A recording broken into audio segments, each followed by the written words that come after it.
다 같이 일어나셔서 오늘도 우리를 불러 예배케 하신 하나님께 감사하며 함께 사도신경으로 우리의 신앙을 고백하겠습니다. 나는 전능하신 아버지 하나님 천지의 창조주를 믿습니다.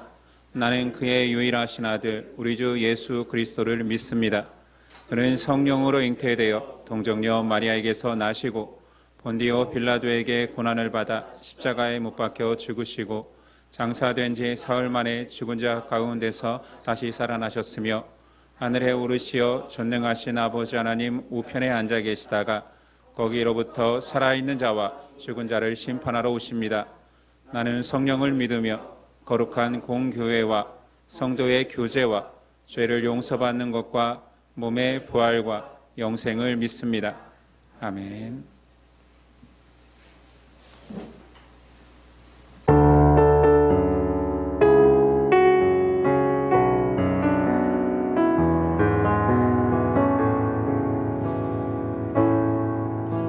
슬픈 마음 있는 자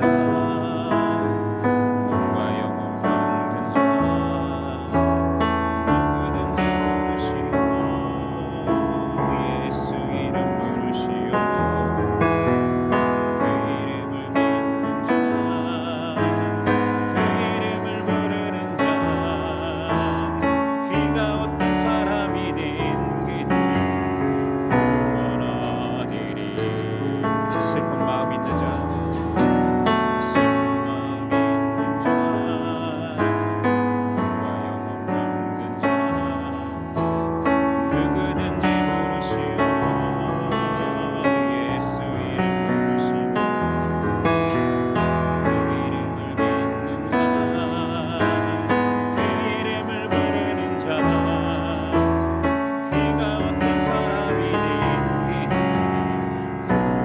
구원하리리.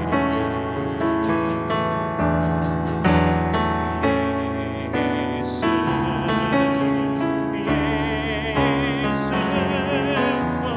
능력의 길 예수 나 외쳐드리리. 예수 예수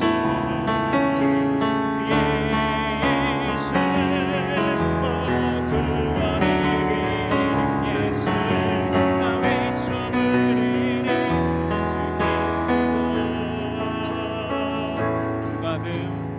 누가든 내게 없으나 나 가진 건 내게 주리. 능력의 이름 예수라 그 이름을 부르시오 그 이름을 믿는 자 그 이름을 외치는 자 그가 어떤 사람이든 그는 주의 영광 보리라.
보이신 주가 보이신 생명의 얘기 나 주님과 함께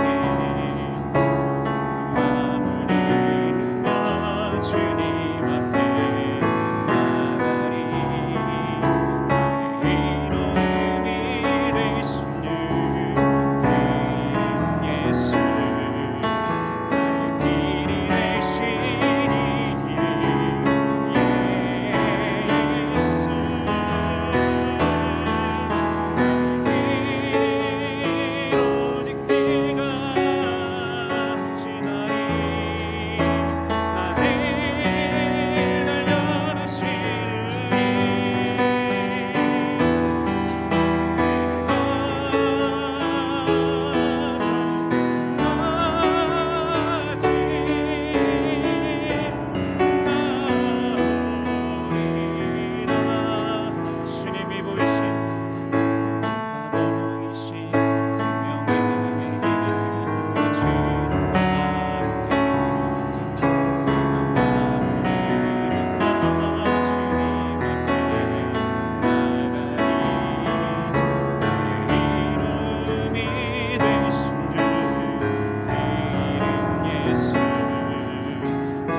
왕이시여 예수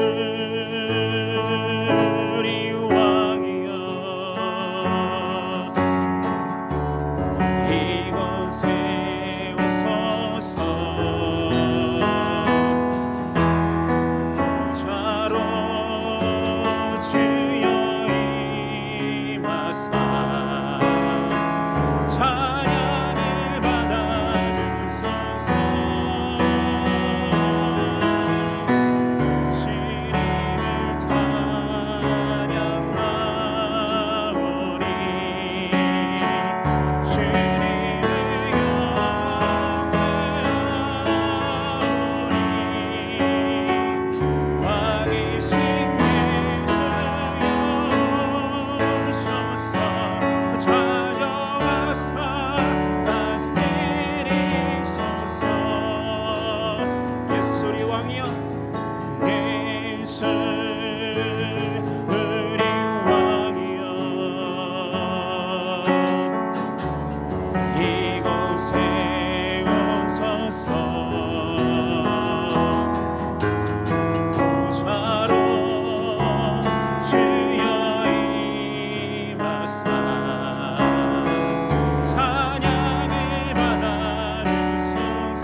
계속 침묵으로 기도하시겠습니다.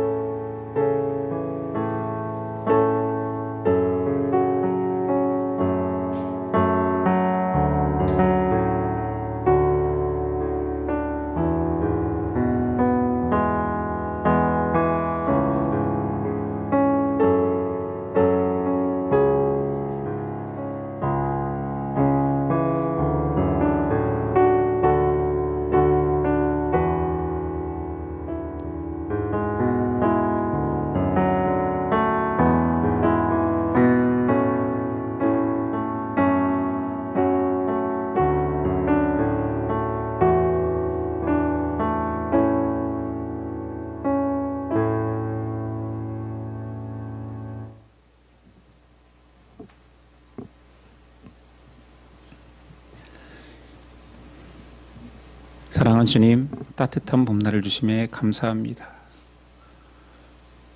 모두 다 하나님이 만드신 것이오니 이 대자연의 하나님의 손길 속에서도 우리를 향한 메시지를 이어낼 수 있는 우리 되길 원합니다. 우리도 겨우내 움츠렸던 마음들, 사랑의 손길들 이제 다시 새싹처럼 피어나게 하옵소서. 여전히 복음을 몰라 움츠렸던 자들에게 손 내밀게 하여 주시고 우리 안에 바라고 있는 예수 그리스도의 사랑과 향기로 굳어졌던 마음, 얼어붙었던 마음들이 녹아지게 하여 주옵소서. 우리의 모습이 가정에서, 일터에서, 우리가 아는 모든 사람의 관계 속에서 우리를 통하여서 그리스도의 향기를 느끼고 주님의 사랑을 궁금해하며 결국 주님의 자녀됨으로 돌아올 수 있도록 역사하옵소서. 향기해야 될 우리가 때로 악취를 발할 때가 있습니다. 우리의 욕심이, 우리의 죄성이, 우리의 이기심이 사람들을 아프갈 때가 있습니다. 하나님 용서하여 주시고 그때마다 바로 깨달아 회개하게 하여 주시옵소서.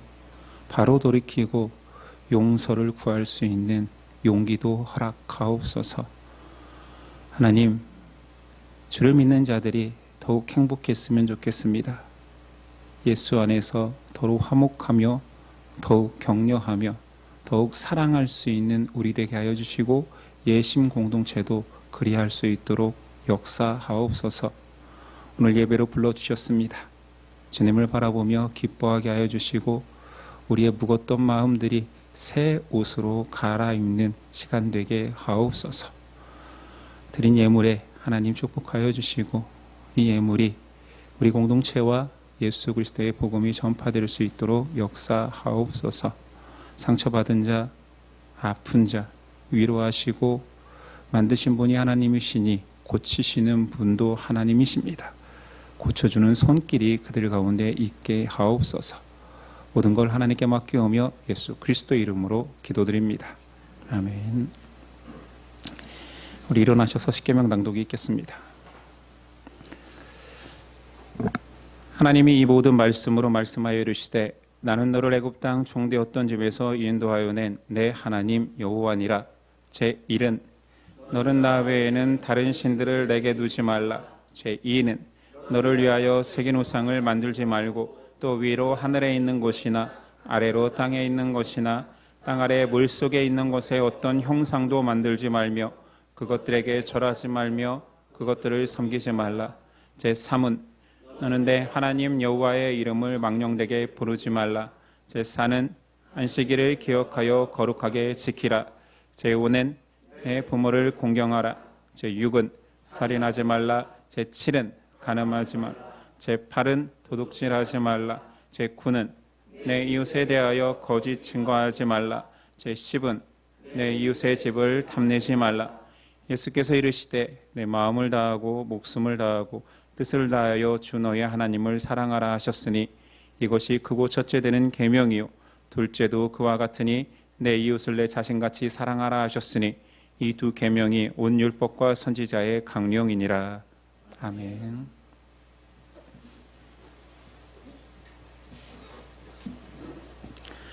오늘 우리에게 주시는 하나님의 말씀은 누가복음 23장 13절에서 31절까지입니다.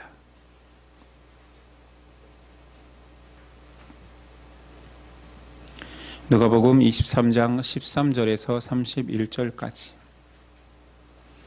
저와 여러분들이 한 절씩 교독하겠습니다. 23장 13절입니다. 빌라도가 대제사장들과 관리들과 백성을 불러 모으고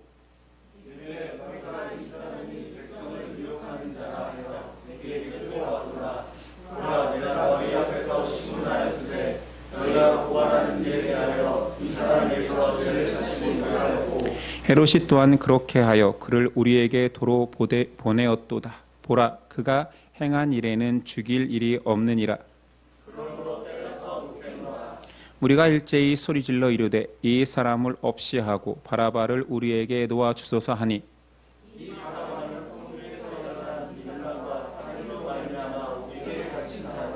빌라도는 예수를 놓고자 하여 다시 그들에게 말하되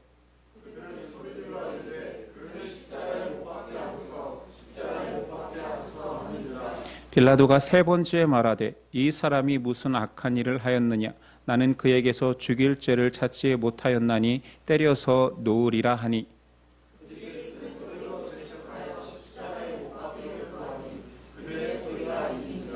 이에 빌라도가 그들이 구하는 대로 하기를 언도하고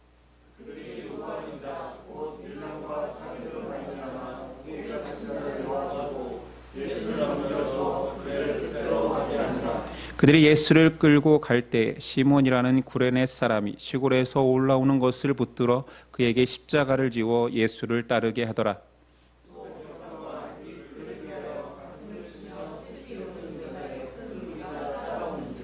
예수께서 돌이켜 그들을 향하여 이르시되 예루살렘의 딸들아 나를 위하여 울지 말고 너희와 너희 자녀를 위하여 울라.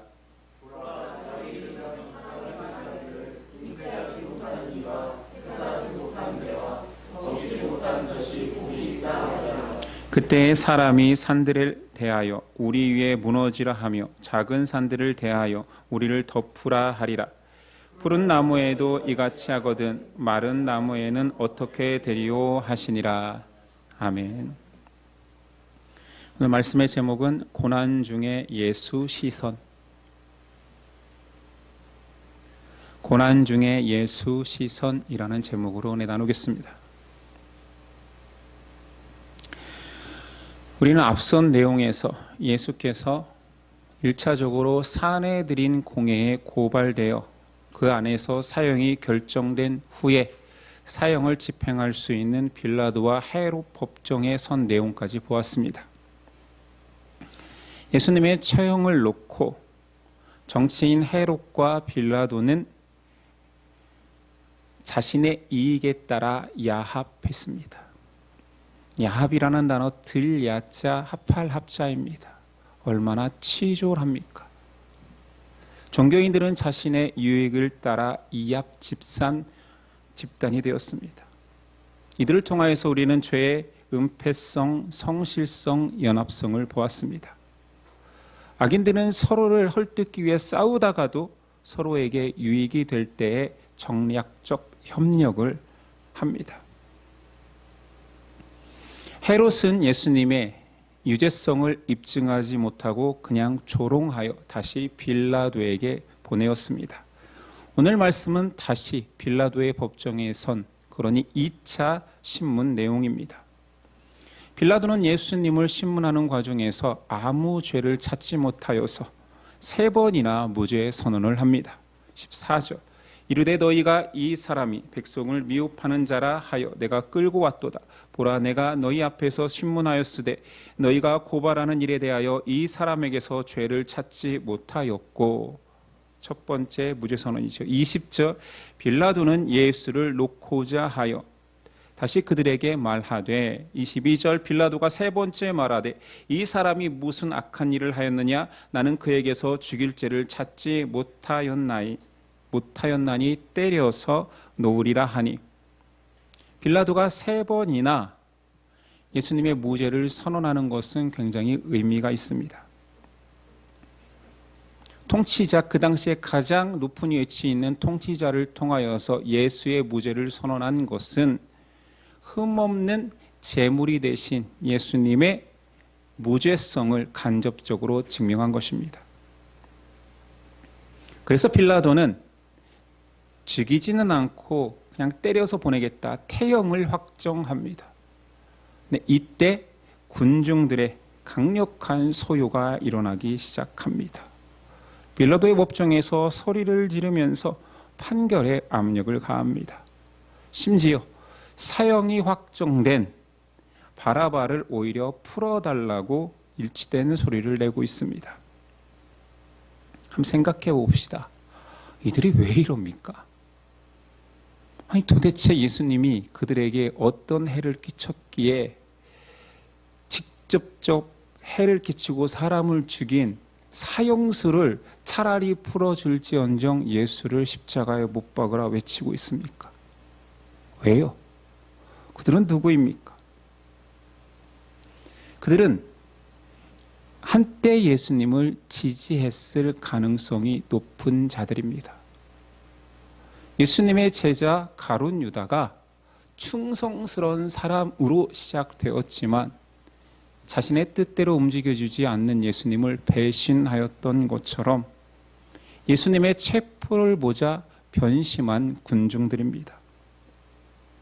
어쩌면 열렬한 지지자였기에 그들의 실망이 커서 안티가 됐을 수도 있습니다. 우리는 보지 않습니까? 열렬한 지지자가 안티가 되었을 때의 무서움을. 아마 다수의 군중들은 예수를 못 박으라 하는 외침에 있지 않았을 것입니다. 그냥 침묵했지요. 어떤 이들은 제자들처럼, 도망친 제자들처럼 그냥 권력이 무서워서 이 사건을 외면하는 자들도 있었을 것입니다.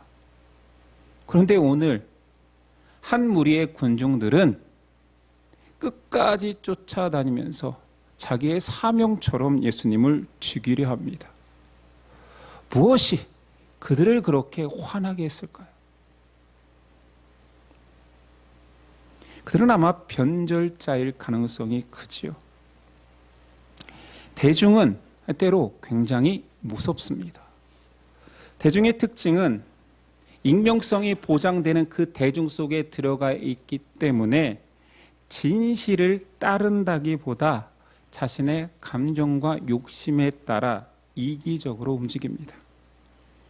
또한 대중은 개개인은 연약할지라도 모이면 커지는 대중의 속성상 힘을 얻게 되어서 이 개인이 힘을 얻는 것보다 이 연약한 자들의 무리가 된 대중이 힘을 얻는 것이 더 무서운 힘을 발휘합니다.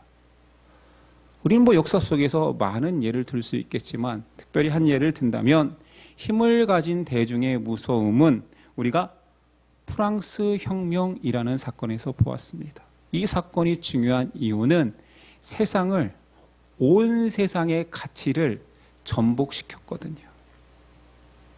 프랑스 절대 왕정에 불만을 품은 대중들이 귀족과 종교인들의 사치와 특권에 지쳐 자유와 평등을 얻기 위해서 민중 봉기의 혁명을 일으킵니다. 모여든 시민들이 하나하나 모여드니 대중이 힘을 얻게 되고 이들을 상징하는 단어는 프랑스 혁명의 대표적인 상징성을 나타내는 단두대로 말할 수 있습니다. 권력자들을 끌어내어서 콩크루트 광장에 있는 단두대에 한 명씩 처형하기 시작합니다. 이때의 군중들, 광장에 모인 군중들은 권력자들을 한 명 죽일 때마다 환호하고 잔치처럼 소리 지르는 형국이었습니다. 사람을 죽이는 장소가 축제의 자리가 되었지요. 초기에는 아마 그들의 가치였던 자유와 평등을 외쳤겠지만 점점점 자신들이 원하는 정치적 기대에 부응하지 못하자 군중들은 쉽게 분노하고 감정을 폭발시키기 시작합니다. 이들을 부추긴 혁명의 지도자 로베스피에르는 이렇게까지 선언합니다. 혁명을 방해하는 자는 모두 적이다. 원래의 가치는 퇴색되었고 이제 피해 응징으로만 이 혁명을 방해하는 모든 세력들은 적으로 간주해서 죽여 나갔습니다. 프랑스 혁명을 상징하는 두 가지의 사건을 들라면 당연히 프랑스 왕정의 왕이었던 루이 16세가 단두대에 선 사건입니다. 절대 군주의 종말을 이루었고 시민혁명의 성공이었습니다. 시민들은 환호했고 자신들의 승리를 외쳤습니다. 또 한 가지 사건은 그의 아내 왕비 마리 앙투아네트가 단두대에 섰을 때입니다. 아니, 왕비가 무슨 절대 권력을 해서 이런 것도 아닌데 왜 그렇게 미워했을까요? 그녀를 미워한 프랑스 혁명의 시민들의 마음은 이해가 됩니다.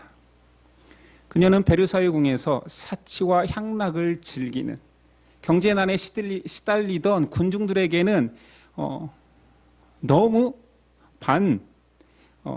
시민적인 삶을 살았고 혐오의 대상이 되었습니다. 특별히 프랑스와 오스트리아는 당시 적대적일 때가 많았는데 이 앙투아네트는 오스트리아 출신 왕비입니다. 그러니 내통했다라고 몰아서 죽음의 배신자의 낙오까지 찍었으니 프랑스 혁명 대중들에게는 공공의 적이었습니다. 그녀가 단두대에 오를 때에는 기록에 보니 분위기가 달랐습니다. 죄수의 수레에 끌려와 콩코르트 광장에 들어올 때부터 환호하던 관중들은 침묵하기 시작했습니다. 사형수로 끌려와 단두대에 맨발로 올라서던 그녀가 사형수의 발을 밟았을 때 죄송합니다, 사과하던 장면은 참 유명한 일화가 되었습니다. 그녀가 형장의 이슬로 사라진 이후에 관중들은 환호하기보다 침묵하면서 스스로 느끼는 것이 우리가 너무 멀리 와버린 건 아닐까. 그때서야 회의와 죄책감이 생겨났다 말하고 있습니다. 오늘 말씀과 유사하지 않습니까? 힘을 가진 개인은 불공정을 일삼습니다. 이에 실망한 군중은 적개심과 폭력으로 하나 됩니다. 시대와 사람들이 다르지만 힘을 가진 개인과 군중의 무서움은 너무나 비슷합니다. 사람이 어떤 존재이길래 이럴까요? 힘을 가지면 사람을 잔인하게 짓밟으며 힘없는 자라 할지라도 군중 속에서 힘을 가지면 왜 그렇게 과격하고 적개심이 가득한 폭력을 휘두를까요? 우린 이렇게 얘기할 수 있습니다. 우린 다르지 않나. 예수님 때의 사람들은 지금 사람들처럼 많이 배우고 정보도 가지고 있고 그렇지 않았기 때문에 그렇지 않았을까? 상식도 없고 예절도 별로 없지 않았을까? 중세 시대의 사람들 또한 절대 왕정의 그냥 폭압 속에서 그들이 많이 알지 못하고 많이 수양받지 못했기 때문에 그랬지 않았을까 생각하기 쉽지만 한번 생각해 봅시다. 현대인들이 고대인보다 더 나은 게 무엇입니까? 물론 과학, 의학, 교통, 통신은 비교할 수가 없이 뛰어납니다. 그러나 그 모든 기술력이 생기기까지 수천 년 전에 아리스토텔레스, 피타고라스 그런 사람들의 지식이 없었던들 지금의 우리가 과학기술을 향유하고 있을까요? 인류의 모든 과학과 기술은 과거의 기술 위에서 세워진 것입니다. 무에서 유를 창조한 것이 아니지요. 자, 그럼 더 중요한 현대인은 고대인보다 더 도덕적인가? 과거에는 노예제가 있었습니다. 여성 차별이 있었지요. 식민주의도 있었습니다. 참 비도덕적의 전형과 같은 일들을 다 겪고 누리고 살면서 어느 누구도 그것이 틀렸다 말하지 않고 당연하게 여기며 살아왔습니다.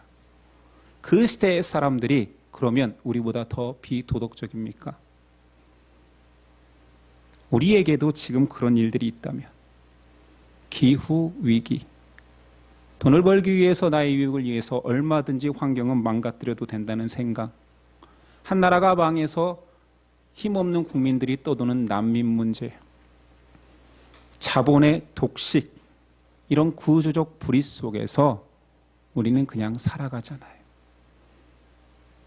우리도 그냥 방관하잖아요. 현대에 맞닥뜨린 이런 구조적 불의가 어쩌면 이 지구라는 우주를 더 황폐하게 만들 위험성이 있는데도 우리는 경각심이 없잖아요.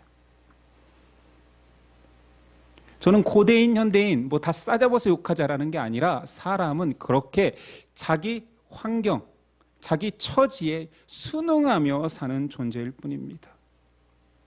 그래서 여전히 이기적이지요.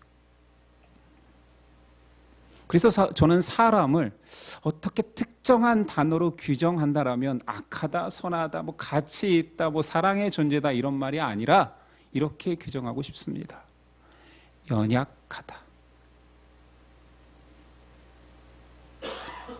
저는 진화론을 따르진 않지만 사회 진화론적 관점에서 사람은 진화합니다. 그 이유를 뭐라고 하냐면 너무 약하기 때문에. 만물 중에, 동물로 한정해 보겠습니다. 동물 중에 가장 약하기 때문에 진화할 수밖에 없었다.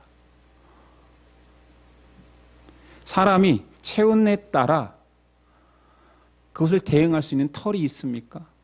동물 중에 유일하게 얼어 죽고 더워 죽는 동물입니다.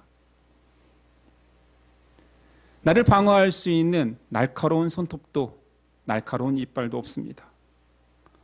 먹고 살기 위해서 사냥을 해야 되는데 짐승을 잡은 빠른 발도 없습니다. 당연히 날개도 없지요. 독도 없습니다. 갑옷 같은 피부도 없습니다. 그냥 사람 그 존재 자체만 이 환경 속에 내놓으면 가장 연약한 존재입니다. 환경에 잘 적응하지도 못해요.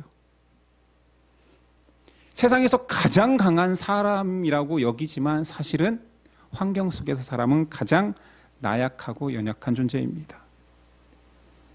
이런 노래가 있잖아요. 이 세상에 약한 것은 모릅니까? 여자라 말하지만 여자만 나약하지는 않습니다. 사람이 약합니다.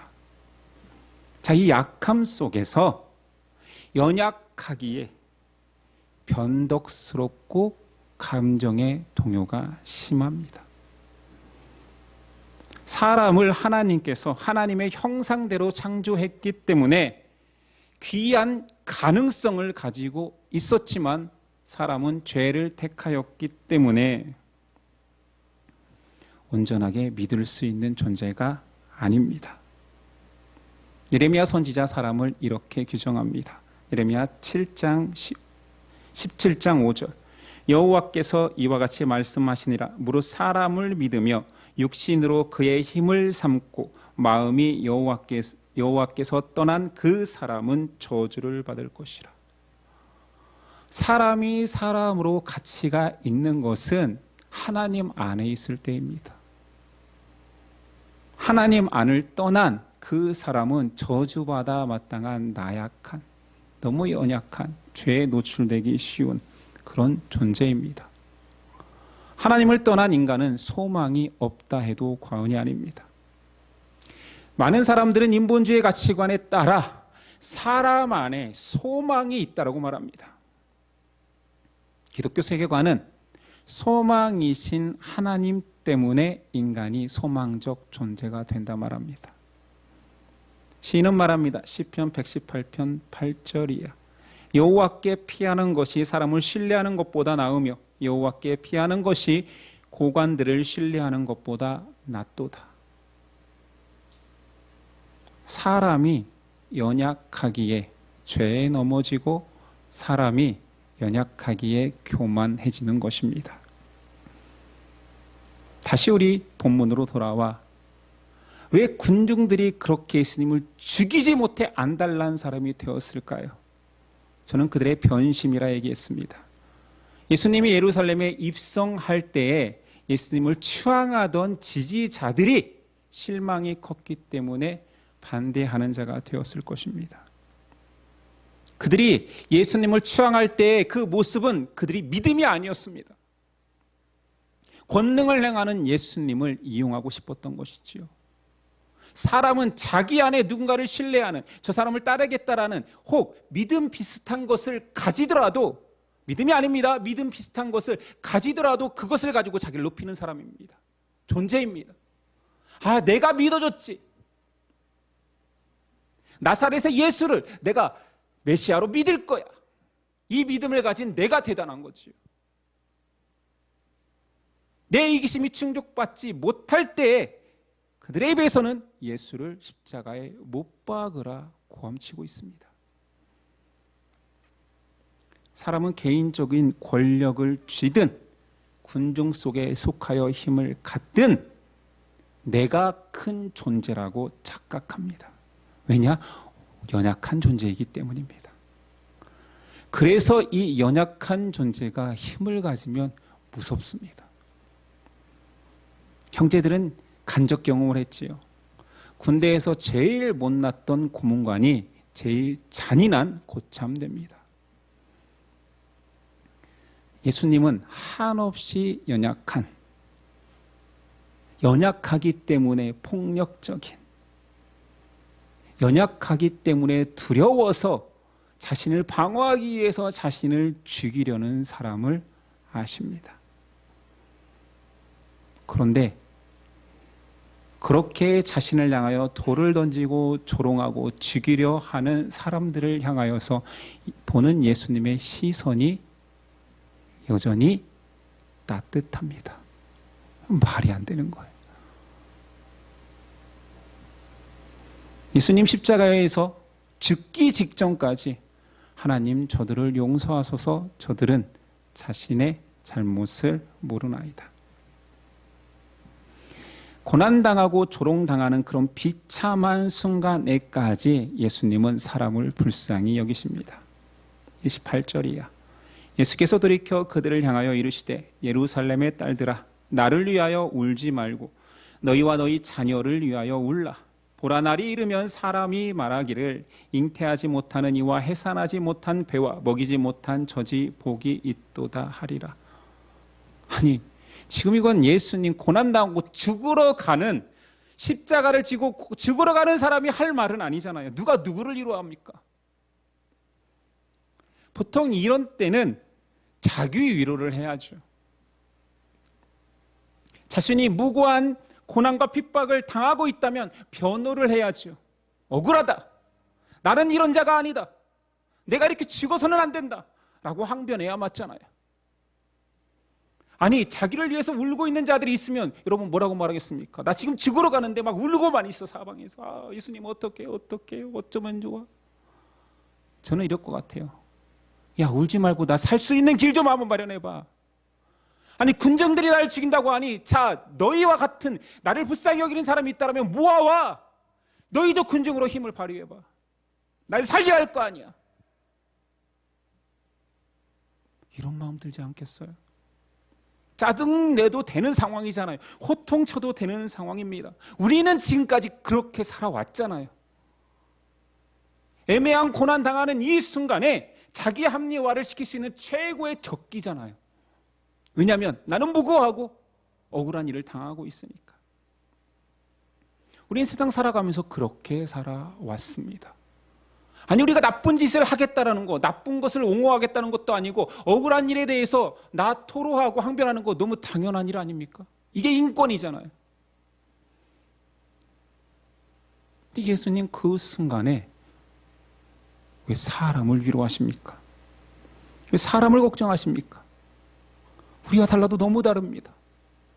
여러분은 그런 존재 아닙니까? 저는 그런 존재임을 나이가 먹을수록 느낍니다. 제가 자녀들을 혼내거든요.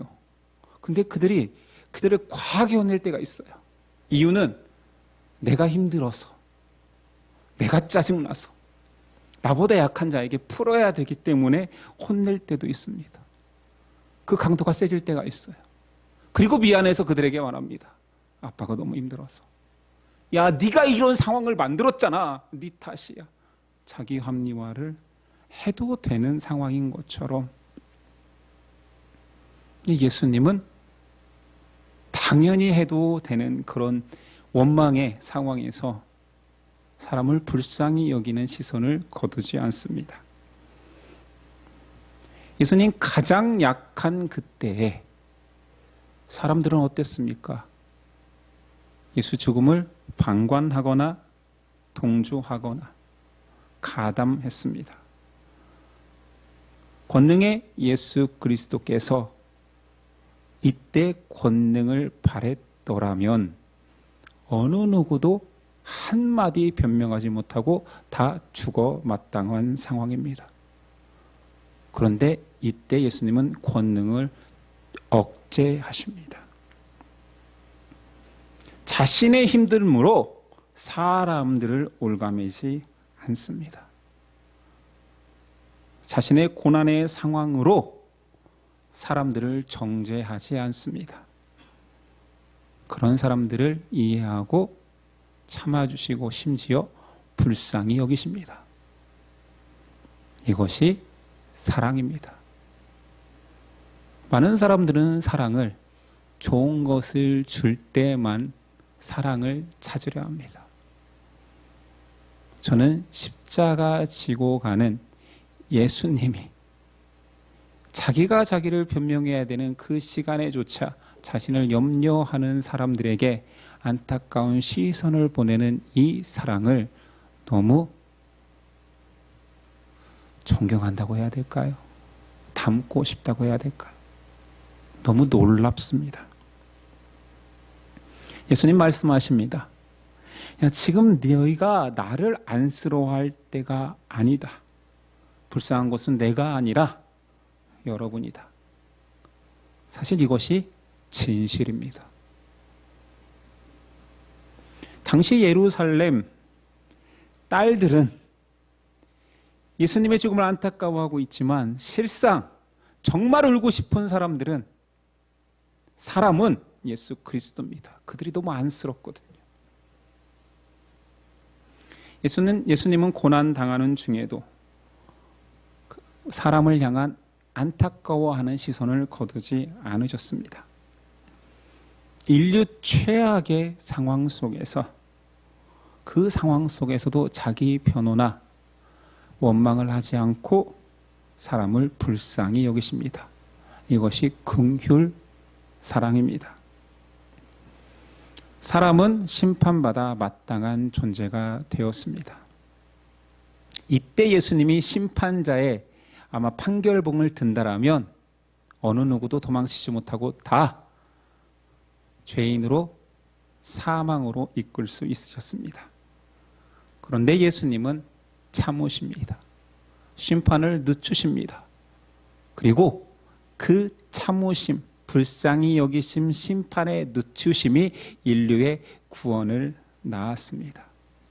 너희 안에 끝까지 가면 소망이 생길 것이다. 예수님의 시선이 만든 소망입니다. 예수님은 사람을 포기하지 않으셨습니다. 믿음으로 변화될 사람에 대한 소망입니다. 자, 그러면 성도는 어떤 사람이어야 됩니까? 우린 사람의 죄의 세 가지 속성, 사람의 연약성으로 야기된 죄성 다 보았습니다. 성도로 살아가는 우리는 여러분 서로서로를 어떻게 바라봐야 될까요? 정답은 예수님의 시선을 닮아가는 것입니다. 사람의 소망은 하나님의 형상대로 만들었기 때문에 보시기 좋았더라라는 말씀 안에 있습니다. 그러니 사람이 꽃보다 아름다운 이유는 하나님의 형상이 그 안에 있기 때문이죠. 무사람을 보면 와, 아름답다, 귀하다, 참 멋지다. 당연한 것입니다. 모두 다 하나님의 형상으로 만들었기 때문이죠. 그러나 사람이 죄에 노출되었기 때문에 그 아름다운 존재가 정말로 무서운 변심하는 존재가 될 수 있습니다. 우리는 사람을 믿기보다 예수님의 시선이 필요합니다. 아무리 아름다운 사람도 변절자, 배신자가 될 수 있기 때문이며 그러나 소망은 믿음 안에서 새로워져 하나님의 형상을 회복할 사람에게 있는 것입니다. 어렵습니까? 여러분, 사람을 믿는 것이 아닙니다. 죄인이었지만 더러운 배신자가 될 수 있고 언제든지 변절자가 될 수 있는 그 사람을 아름답게 믿음으로 변화돼 나의 형제 자매가 될 예수님의 소망, 그 시선을 믿는 것입니다. 나도 나를 믿는 것이 아닙니다. 목사인 저도 목사인 나를 믿을 수가 없습니다. 그러나 제 안의 소망은 내가 믿고 안 믿고를 떠나서 나를 믿음으로 변화시켜줄 그 예수님의 시선을 믿는 것입니다. 사람은 계속 우리에게 상처를 줄 것입니다. 믿음에는 배신으로 다가오는 것이 사람일 것입니다. 그러나 그런 우리조차 끝까지 포기하지 않았던 예수님의 시선을 따라가십시오. 그 사랑이 사람을 바꿔갈 것입니다.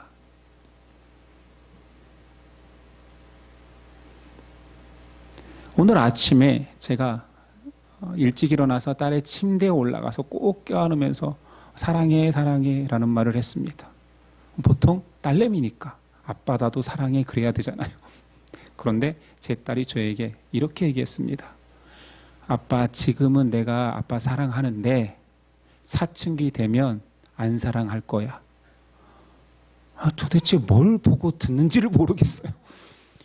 초등학교 3학년짜리가 사춘기는 이해하는지, 사춘기 되면 당연히 안 사랑해야 되는 걸로 왜 알고 있지요?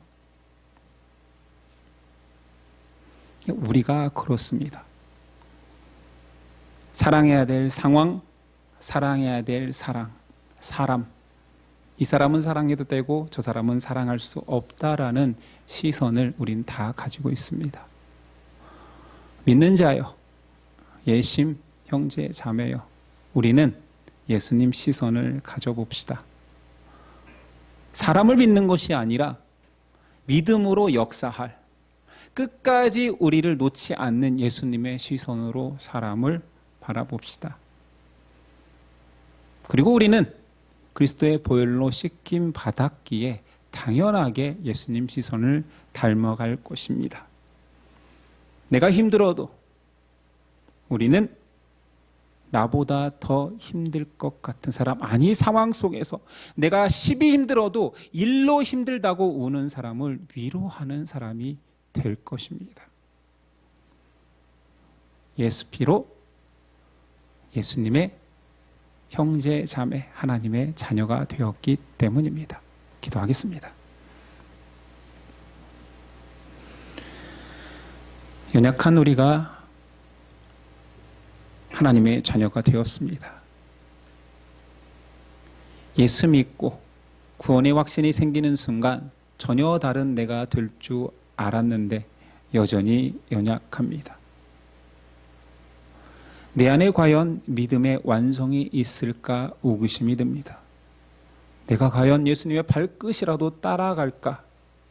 그런 성자의 모습이 과연 나에게 조금이라도 나타날까 의심스러울 때가 있습니다. 그러나 하나님, 우리를 향한 긍휼의 마음, 사랑의 마음을 거두지 않으셨고 예수 그리스도께서 죄악에 빠진 자신을 향하여 창을 들이댄 병사를 향한 안타까움을 거두지 않으신 그 시선이 우리를 향합니다. 예수님의 시선이 소망입니다. 나를 여전히 믿고 계시군요. 나를 여전히 기다려 주시고 계시군요. 나를 향한 거룩한 꿈을 꾸고 계시군요. 이 시선을 잊지 않게 하옵소서. 또한 우리 또한 그 시선을 갖게 하옵소서. 예수님의 이름으로 기도드립니다. 아멘. 결단 찬송 드리겠습니다.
기도하시겠습니다.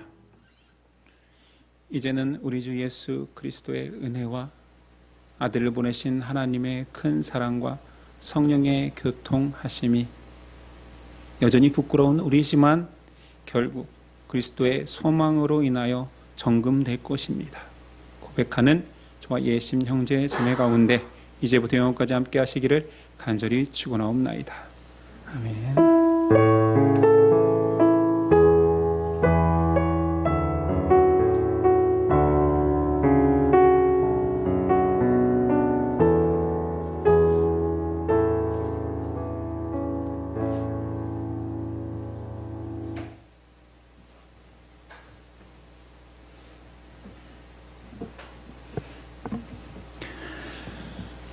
이렇게 우리 인사했으면 좋겠습니다.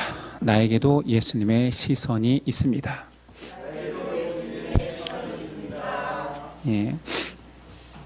오늘 오후는 넷째 주 소그룹으로 모이겠습니다. 알다시피 다음 주는 전체 MT입니다.